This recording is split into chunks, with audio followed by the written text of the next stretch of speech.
Hello, hi. My name is Paris Zarcilla. I am the writer and director of Raging Grace. I'm happy to say Raging Grace will be available on Shadowz, so please watch it.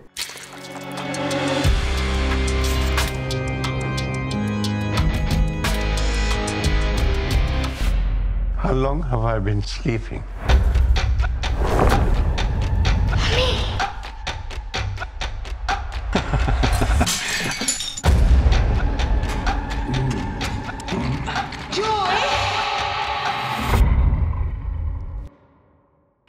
Raging Grace is about a young Filipino mother who's an undocumented worker and her British-born child called Grace. And one day they are accidentally hired to look after a seemingly dying old man. And there they discover in his house something that changes their life forever.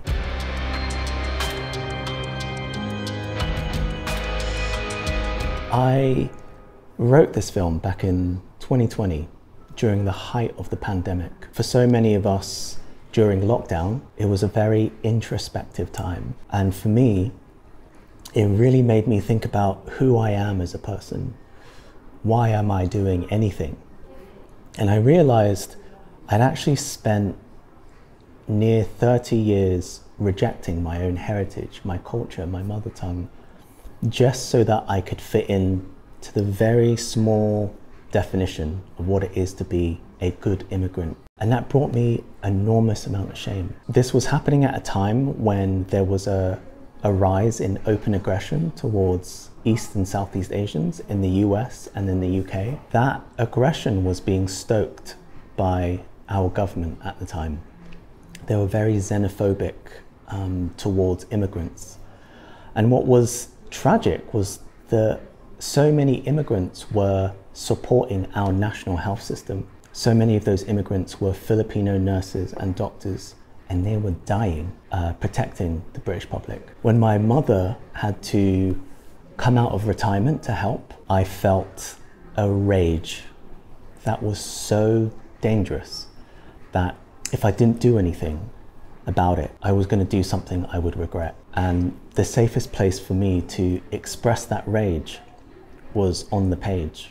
And that was the start of Raging Grace. It was a film I really wanted to explore what it was to be invisible, what it is to go unseen in a society you want to belong to, which is often what my mother experienced, and even myself. You know, so much of this story is based on the experiences that my mother had, but also while I was with my mom, when I accompanied her to her cleaning jobs. You know, I would see her being spoken down to a really horrible way, in a way that erased her humanity, her identity. And when you see someone like your mom, who's the most powerful person in your universe, be spoken to like that, reduced to micro, macro aggressions, it has a profound effect on you. So I wanted to make a film that addressed this, but not in a didactic way. You know, not in a way where you try to teach anybody a lesson, but in a way that is, one, entertaining, two, shows you the lived experience of a part of society that you never see.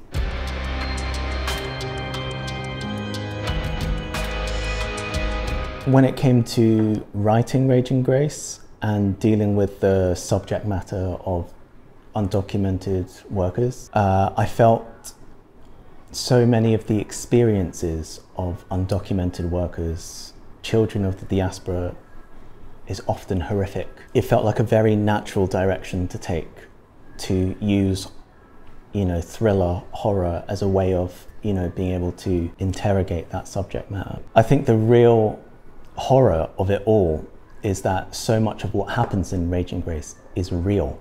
It's true. It's the truth for so many people. But the one thing I love about genre, it allows you to challenge very nuanced subjects. It felt like that was the right way to tell this story.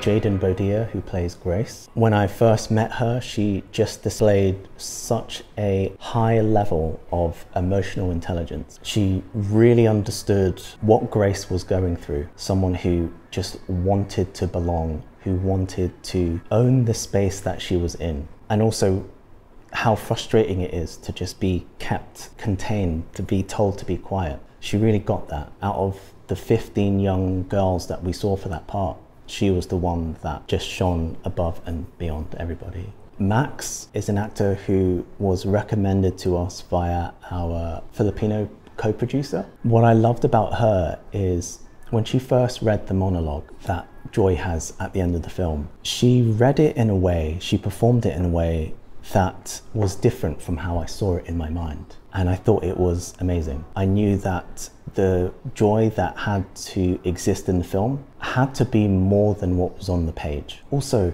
she has an amazing ability to perform comedy in her body. You know, she's very physically gifted in the way she performs comedy, but she does so without undercutting any of the drama. These two had such a natural bond with each other, a very natural mother-daughter bond. But what was also important is just, even though they bonded, they also had to feel very different from each other.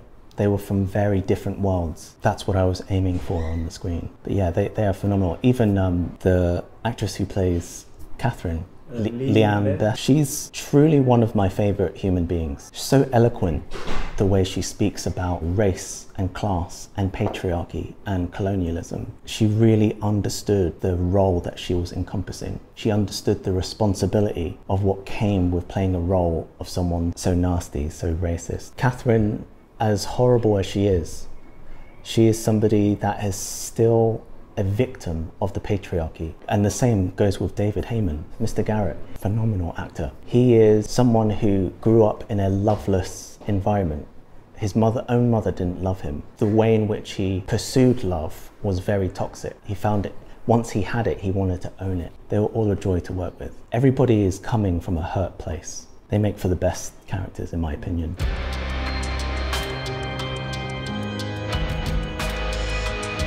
Got inspiration from, here's a surprising one, Matilda from Roald Dahl. If you look at the scene where Matilda and Miss Honey are trapped in Miss Trunchable's big house, a sequence there which is like a masterclass in tension building and thriller, without being too serious, but you still feel the danger. I learnt so much from that sequence. The Servant with Dirk Bogarde in it, Joseph Lucy's. It was such a brilliant essay on the breaking of class in the UK at that time. Rebecca was such a great classic for me to really understand the way Gothic house is portrayed on screen. But one of the most technical aspects of the film that I took the most inspiration from is a short film called Shaking Tokyo by Bong Joon-ho. Incredibly technical, very precise. It taught me the importance of camera choreography, like how the camera can edit by movement, by timing, by rhythm. And that's what was really important for me in this film, rhythm. I wrote the script to a metronome at 98 BPM. No music, just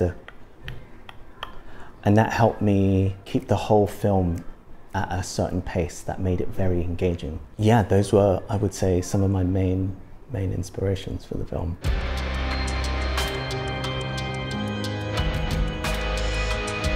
Houses like the one you see in the film, they're like a dime a dozen in the UK. There are so many of them, but it takes an extraordinary amount of effort and money to upkeep them. So a lot of them are used for weddings.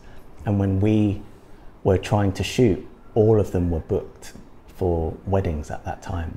And we found one place, fulfilled the requirement of one, cinematically right for the film. Two, it had to be able to house all the cast and all the crew, and had to be able to give us like 3 weeks of shooting. And that was this one place in the south of England. Everything was on location in that house.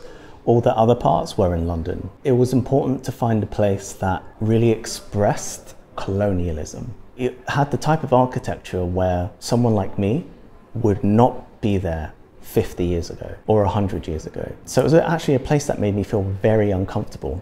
And that was the other important thing. There had to be a level of discomfort in this place because that's how so many of us feel in big places like that, where it feels like we inherently do not belong. And that was this place. which I hope worked its way into the film.